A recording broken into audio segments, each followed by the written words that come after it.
trzeci odcinek serii Od zera do automatycznego domu. W tym odcinku wgramy Haxa, czyli Home Assistant Community Store. Będziemy instalować terminal i SSH. Przejdziemy do aktualizacji urządzeń i Home Assistanta. Dodamy wiele nowych urządzeń, m.in. telewizor Samsunga, drukarkę Brother, listwę zasilającą Xiaomi PowerStrip na Wi-Fi, żarówki Yeelighta i ESP Home, który szczytuje zużycie wody. A przy tym wiele ciekawych porad i moich spostrzeżeń. To wszystko i nie tylko w tym materiale. SmartTube zaprasza. Rozważ subskrypcję. Zaczynamy.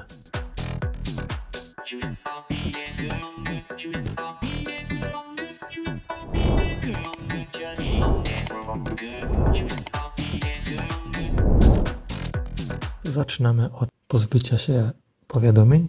W ustawieniach widzimy, że mamy ich aż 7. Jest to 6 aktualizacji i już nie ma 7, tylko jest 6. To jest dziwne trochę. A już jest 7. Dobra, to może jakiś WLAN traci sieć, ale przejdźmy tak. Zacznijmy od w takim razie tego. Jest to aktualizacja, zainstalujemy tutaj, od razu dodam, że przy aktualizacji WLAN-ów, po aktualizacji one się włączają. Nie wiem, czy to mogę gdzieś włączyć, ale no tak jest, tak to mam zrobione. Czyli instalujemy, to też możemy zainstalować, nie wiem ile naraz, ale udało się wywołać i usługi. Coś poszło nie tak. No dobra, spróbujemy te, które są w domu. O, widać, że się zgubiło.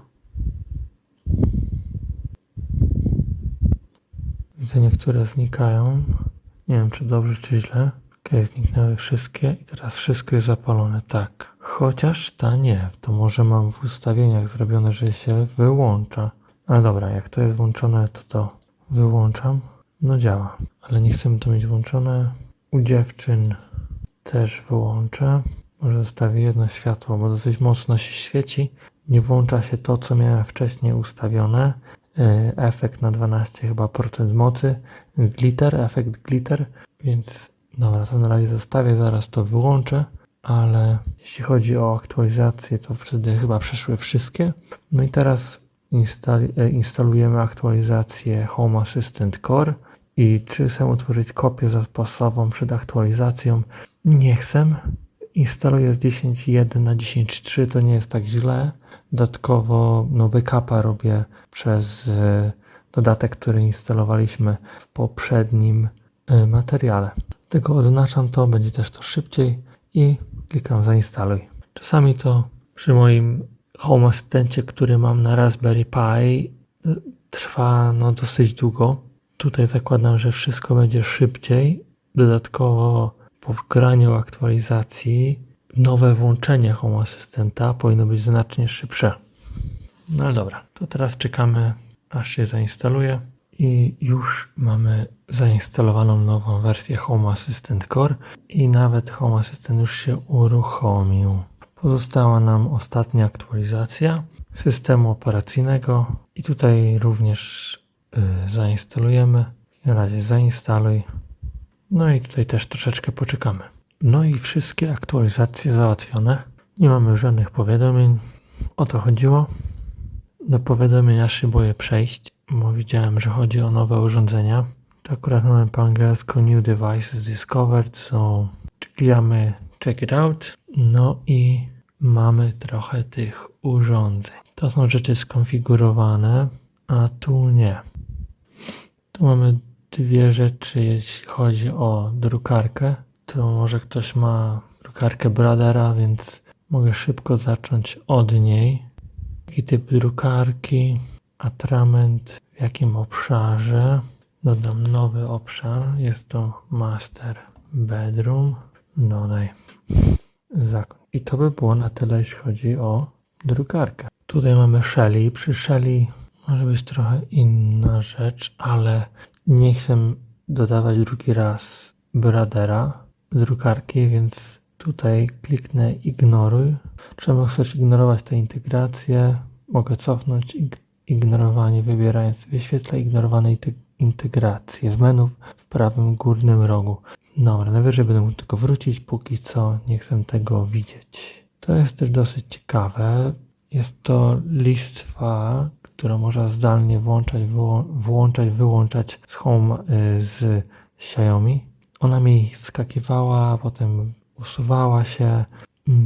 Ją akurat uwzględniam przy moim zużyciu prądu. Też również mogę potem pokazać, ale możemy wejść w to, zobaczyć, co tutaj się dzieje.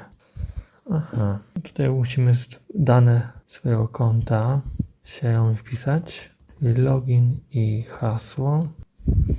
Zatwierdzam i jest. OK, to jest living room. Dodaj. I mamy. Przejdziemy do przeglądaj. O co mnie interesuje? Dodanie karty. Mogą to być encje. Chodzi mi o oddanie nowych rzeczy, które wcześniej widzieliśmy. Nie będę tu robił jakiegoś porządku, żeby to wszystko ładnie wyglądało, ale żeby to po prostu było dodane. Tak, brother. Nie ma, ale szukamy tego. Chodzi o drukarkę. Aha. Czyli drukarka się nazywa tak, czyli DCP. Licznik stron. Ile stron wydrukowała. Pozostały atrament. Każdy kolor. Dodam wszystko, jakie są. Żeby wam pokazać, jakie encje się dodały. Status. I to by było na tyle. Widzę, że jeszcze tutaj jakaś jest encja z naszych backupów. To coś też jest chyba ciekawe. Zobaczymy, co to się podpowiada. Aha, aktualizacje. A czy jest na przykład informacja, kiedy był ostatni backup? Update. To możemy zrobimy Google. No nie, dobra. To jest odnośnie naszej drukarki. Takie mam informacje. I teraz dodamy encję. Będzie to jedna nasza listwa.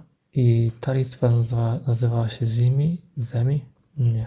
Mi Power, Smart Power Strip. Tak, to będzie to. Jest to włączone, wyłączone. Load Power. Wydaje mi się, że są to waty. Klikając możemy to włączać, wyłączać. Ale dobra, zapisujemy. Teraz sobie to przytrzymam i wchodzę w tą encję i chcę zobaczyć informację o urządzeniu. Teraz tutaj nie ma żadnych dodatkowych informacji, jakie są encje przypisane do urządzenia. Dosyć ciekawie, ale dobra, przejdźmy do narzędzia deweloperskie i tutaj możemy trochę więcej rzeczy zobaczyć. I zobaczymy strip, czyli mamy switch, Mi Smart Power Strip, Temperature, Load Power. Wkładam, że to są najczęściej waty, więc wydaje mi się, że to dodawałem wcześniej, ale teraz pytanie, czy jak przejdę może troszeczkę skaczemy z tematami, ale mamy urządzenie, które pobiera prąd i jest tutaj po lewej stronie przycisk energia.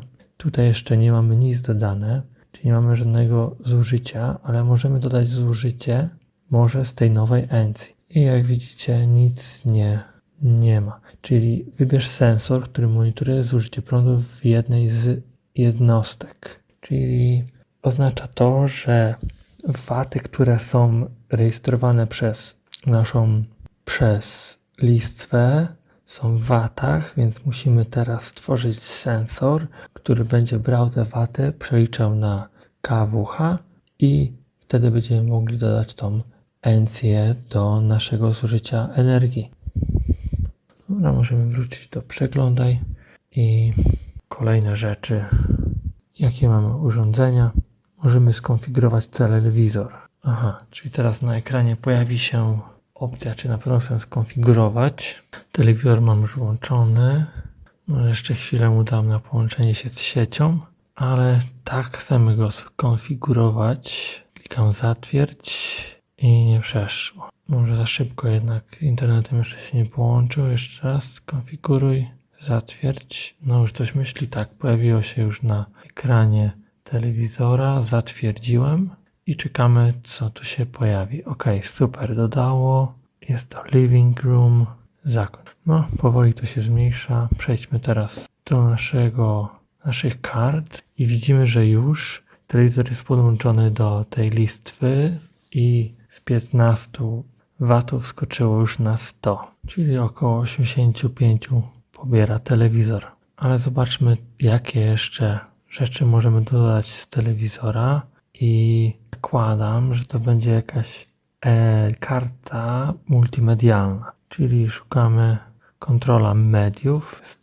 Od razu proponuje nam się dodanie Living Room TV i to by było to. Są jeszcze różne inne karty, które nie są tak od razu dostępne dla Was do zarządzania swoimi mediami, ale powiedzmy, że jesteśmy początkujący, chcemy sterować telewizorem, więc dodajemy sobie to. Super, gotowe i mamy również telewizor. Przy okazji zedytuję sobie głośniki, które tutaj mam. Jest naprawdę dużo, a nie są one mi wszystkie potrzebne. Trzeci może usunąć. Znowu trzeci usunąć. Ten również bathroom, bedroom, children. Brakuje mi jednego głośnika, który jest w jednym pokoju, ale dobra. Może był włączony, dlatego się nie pojawił, chociaż dobra. To mamy to i gotowe. I store. Jest kilka możliwości, kilka sposobów, żeby go zainstalować. Ja Wam pokażę mój sposób. Będziemy do tego potrzebować SSH, czyli Secure Shell, jakiś add-on. I żeby go mieć możliwość zainstalowania, musimy włączyć zaawansowany dostęp do Home Assistant. Aby go włączyć, musimy przejść do naszego profilu i tutaj tryb zaawansowany. Jak to włączymy, to możemy potem przejść do ustawień, dodatki, sklep z dodatkami i tutaj powinniśmy mieć SSH jakieś. I tutaj na przykład terminal i SSH. To zainstalujemy teraz to. Trochę to może potrwać. Jest już zainstalowane i teraz możemy wejść do dokumentacji. I teraz patrzę, jak tutaj to używać. No dobra, to wygląda na to, że powinno to działać od razu. Możemy wejść przez interfejs użytkownika, który otworzy się w przeglądarce w nowym oknie. No i w sumie tak możemy to zrobić. Odpaliło się, otwórz interfejs, jesteśmy. I tutaj możemy już, mając to, możemy wgrać Home Assistant, możemy wgrać Haxa, czyli Home Assistant Community Store i do tego potrzebujemy wpisać komendę, taką jaką tu widzicie i nacisnąć Enter. Dzięki temu Hax zostanie zainstalowany. Jest napisane, że Hax został zainstalowany i pamiętajcie, żeby zrestartować Home Assistant przed jego konfiguracją. No więc nie wiem, czy to jest potrzebne, wydawało mi się, że nie, ale zróbmy to. Przechodzimy do ustawień, 3 kropeczki, uruchom ponownie Home Assistant i uruchom ponownie Home Assistant i Home Assistant się uruchamia ponownie. Mamy od nowa uruchomiony Home Assistant. Możemy przejść do integracji. Dodaj integrację. Szukamy Haxa i w integracjach jest Hax. Wchodzimy w niego i teraz tak. Musimy zaznaczyć, że rozumiemy, co będziemy korzystać. Zaznaczam bez ostatniego, bo wydaje mi się, że to nie będzie mi potrzebne.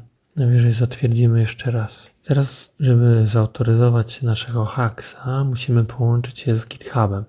Jeżeli nie macie tam konta, to będziecie musieli je założyć, więc wchodzimy na GitHuba. Jeżeli nie macie konta, to zakładacie je. Trzeba wpisać ten kod i autoryzować Haxa. Mamy to zrobione. Hax został dodany i mamy możliwość dodania go do obszaru. Obszar to w sumie tam, gdzie jest nasz serwer, czyli Living Room, no i zakoń. I Hax został dodany. Mamy go również już po lewej stronie. Jest to nasz sklep, w którym możemy ściągać naprawdę bardzo dużo różnych rzeczy. Co polecam robić, to po wejściu do Haxa możemy na przykład przejść do integracji, przeglądać i sortowanie według gwiazdek pozwoli nam na posortowanie rzeczy według popularności i może nie popularności, ale otrzymanych gwiazdek na GitHubie. I tak tutaj macie. Co nie będę wgrywał żadnych integracji, chociaż już mnie kusi, żeby Sonofa wgrać. Teraz jeszcze przejdę do interfejsów użytkownika, również według gwiazdek. Mushrooms to jest właśnie to, co używam w moim aktualnym Home Assistancie. Prawie wszystko jest zrobione przy pomocy kart Mushroom. Minigraph Card też jest fajny, Media Player oczywiście również też to polecam. Button Card, wszystkie rzeczy są dosyć ciekawe. Apex Charts Card, bardzo ładne wykresy możemy tworzyć. Sam Home Assistant ma dosyć słabe, a tutaj możemy, wydaje mi się, że wszystko skonfigurować tak jak chcemy pod nasze wymagania. Dobra, to najważniejsza rzecz. Hacks jest. Będziemy mogli teraz instalować wiele różnych rzeczy, ale mamy nadal sporo urządzeń, które zostały wykryte, ale musimy je skonfigurować. Jest tutaj lampka i lighta. Mam ją dodaną, ale do końca nie wiem, gdzie ona się znajduje. Wydaje mi się, że to jest master bedroom, dlatego ją dodam do master bedroom i zakończę. Tu jak widzicie są moje lighty i one jeszcze nie mają nadanych żadnych nazw, ale co zrobię, to dodam do mojego nowego lighta, który zresztą jest już niedostępny. Ile mam razem lightów? 4. Ok, to zapiszę i przechodząc jeszcze do urządzeń, które zostały, mamy rolety Shelly, które niestety się psują na potęgę, plus, czyli Shelly 2,5 plus Shelly 1, które jest do bramy garażowej, wjazdowej i Shelly 1 PM, który stosuje do pieca i drugie Shelly 1 PM do suszarki. To może zrobimy konfigurację Shelly. Konfiguracja, którą tutaj będziemy robić, jest po chmurze, czyli nasze dodane Shelly musi być dostępne w chmurze, chociaż to, co możemy zrobić w przyszłości, to wykluczyć chmurę z działania Shelly i działać tylko na lokalnym protokole, na MQTT, czyli pozwoli nam to w przypadku braku połączenia z internetem, ale gdy nadal Shelly jest w sieci, otwieranie, zamykanie rolet czy wyłączanie pieca. No ale przejdźmy w takim razie do konfiguracji Shelly przez chmurę. Chcemy skonfigurować Shelly. Teraz tak, ja nie wiem, nie wiem w jakim obszarze jest te Shelly. Na pewno jest to albo garaż, albo front yard. Zaraz to sprawdzę. I tak, te Shelly jest od bramy, czyli możemy je zrobić jako front yard. Zapisujemy. Te Shelly będzie z garażu. Muszę dodać nowy obszar garage. OK. I teraz mamy Shelly 1 PM, które też nie wiem w jakim jest obszarze. Chociaż, dobra, czyli mamy Shelly, które nazywa się Fridge, czyli jest ono od lodówki. Czyli tutaj weźmiemy Kitchen, czyli ta nazwa została pobrana z ustawień na koncie Shelly. Kitchen. I mamy Shelly kolejne. Teraz zakładam, że to musi być boiler. Boiler room, czyli nie wiem jak to nazywam, kotłownia. Dodajemy nowy obszar, bo to wydaje mi się, że powinny mieć 3 Shelly 1 PM, ale tutaj widzę tylko 2. Nie wiem, czy to coś się stało, że tego nie ma, chociaż tutaj są tylko 6 Shelly, a rolet mam więcej. 8, więc możliwe, że na aplikacji Shelly mam wyłączone, żeby nie były dostępne. To skonfigurujemy jeszcze pozostałe, tylko jak mówiłem, nie wiem w jakich one są obszarach. Zobaczmy to. Dobra, to muszę chyba trochę zmienić taktykę. Zrobimy tak, że na razie wszystkie Shelly dodam i nie będę przypisywał im obszaru, ale jak już je dodam, to będę mógł szybko dowiedzieć się, gdzie one są. Więc tutaj zakończ. Teraz wszystkie Shelly tak zrobię, bez obszarów i mamy Shelly dodane. I teraz jakbyśmy przeszli w dół, to mamy spis urządzeń wszystkich Shelly. I tak, Fridge mieliśmy dodane dobrze, Shelly 1 i 1 również. Zostało te Shelly, teraz nie wiemy co to jest. I akurat te Shelly, które pobiera 4 W, wydaje mi się, że to jest nasz boiler. Wejdę jeszcze do mojego aktualnego Home Assistant i tak, czyli boiler, czyli wiemy, że to jest boiler room, a dodaliśmy go dobrze. ale nie zmieniliśmy jego nazwy. Ale to już zaraz to zrobię i nie będę to przy Was robił, ale jeśli interesuje Was, jak powinny zostać nazwane poszczególne encje, to zapraszam do mojego drugiego odcinka. Tam ten temat został poruszony. Teraz możemy przejść do Shelly 2,5, które nie wiem do końca gdzie się znajdują. Przepraszam, 2,5, Shelly 2,5 i to, czyli jest to miejsce, które już jest na samym dole, roleta, która jest na samym dole i jest to roleta, która znajduje się w kuchni, więc przechodzę do obszaru, biorę kitchen, tutaj mogę od razu może dodać nazwę dla urządzenia, nie dla entity, ale dla urządzenia, czyli shutter, kitchen shutter, czyli chcę zmienić identyfikatory entity, nie. Automatycznie została zmieniona nazwa friendly name dla entity. Jak przejdziemy, identyfikator entity nie został zmieniony, to zmienimy niedługo, ale nasza przyjazna, przyjacielska nazwa friendly name, koleżeńska nazwa jest kitchen shutter. Powiedzmy, że jest ok. Dobra, i tak wszystkie pozostałe rolety postaram się odnaleźć. Jestem już przy końcu dodawania Shelly. Wam pokazał ustawienia, urządzenia i tylko urządzenia Shelly to mam ich 10. Z tym, że jeśli chodzi o te, które mówiłem brakujące, które nie pojawiały się w znalezionych urządzeniach, to trochę poszperałem w internecie i może być kilka powodów, ale najłatwiej, żeby one pojawiły się w Home Assistant jako znalezione nowe urządzenia, należy je zaktualizować do najnowszego oprogramowania, a jak nie, to odciąć je od prądu i potem włączyć i po jakimś czasie powinny pojawić się w nowych urządzeniach. Tak jak u mnie, możecie zauważyć, że już mam dodane Shelly 1PM i to jest od suszarki i tu 2 kolejne, które zaktualizowałem, a oprogramowanie na nich i też się pojawiło. Dobra, to ja teraz wracam do ustawień tych 3 nowych Shelly. Dobra, no to mamy wszystkie Shelly dodane. Pokażę Wam, jak to wygląda. Mam 13 urządzeń Shelly. Brakuje mi 2 rolet, bo się popsuły. Mam 10 rolet. A już popsuły mi się 4 Shelly, 2,5 już mi się popsuło.